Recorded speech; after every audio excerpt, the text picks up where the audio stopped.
Los evangelios cuentan que Jesús no solo hablaba con autoridad, sino que demostraba un poder imposible de ignorar. Cada palabra que salía de su boca llevaba un peso que rompía esquemas, pero lo que desconcertaba a las multitudes eran sus actos, milagros que quebraban las leyes mismas de la naturaleza. No eran metáforas ni ilusiones, no eran símbolos para alimentar la fe, eran hechos tangibles, visibles, que dejaban a miles paralizados de asombro y temor. La gente lo decía en voz baja, con un temblor que nacía en los huesos. Lo que veían parecía ir más allá de lo humano.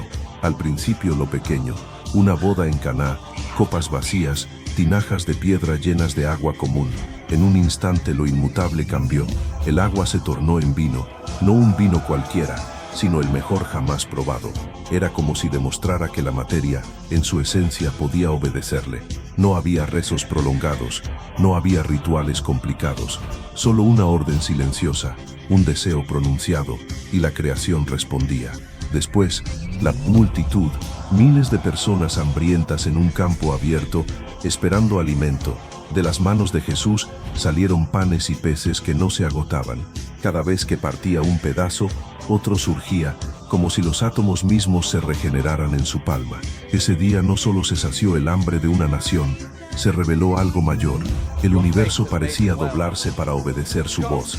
Sus sanidades fueron todavía más perturbadoras. Hombres ciegos, acostumbrados a la oscuridad desde el nacimiento, abrieron sus ojos y vieron la luz por primera vez. Sordos que jamás habían escuchado el murmullo del viento ni la risa de sus hijos comenzaron a oír. Paralíticos de toda una vida se levantaban como si el peso de los años hubiera sido arrancado de sus espaldas en un solo segundo. Pero lo más desconcertante era cómo lo hacía. No usaba hierbas, medicinas ni fórmulas. A veces bastaba con tocar una mano, con pronunciar una palabra, y en otras ocasiones ni siquiera eso, simplemente decretaba a distancia y el milagro ocurría.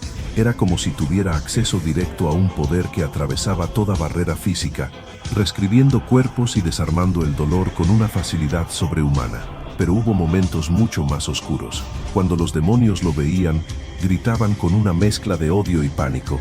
No había dudas en ellos, no había incredulidad, lo reconocían. Lo llamaban el Hijo de Dios y le suplicaban que no los expulsara, como si supieran que frente a él estaban condenados.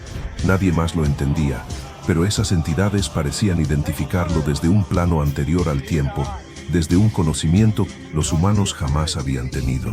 Sus voces desgarraban el aire, revelando una verdad que pocos se atrevían a aceptar. Él era más que un profeta, más que un hombre.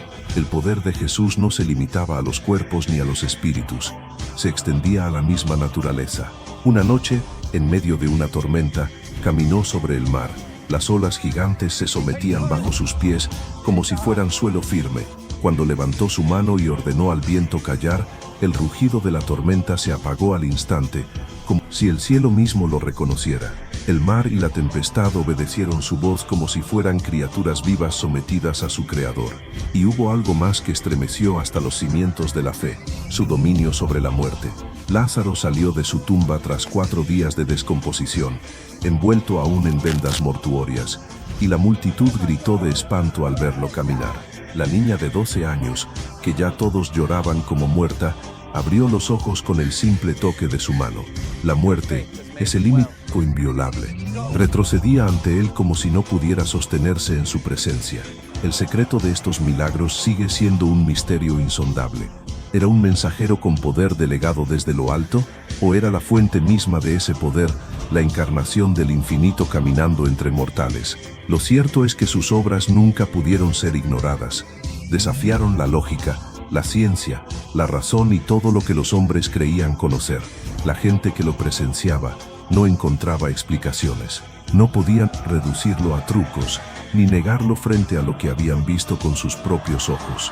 Solo podían caer de rodillas, temblar, llorar y rendirse, porque frente a Jesús, las leyes que gobiernan el universo parecían recordar quién las había escrito, y se inclinaban ante él como un sirviente ante su rey.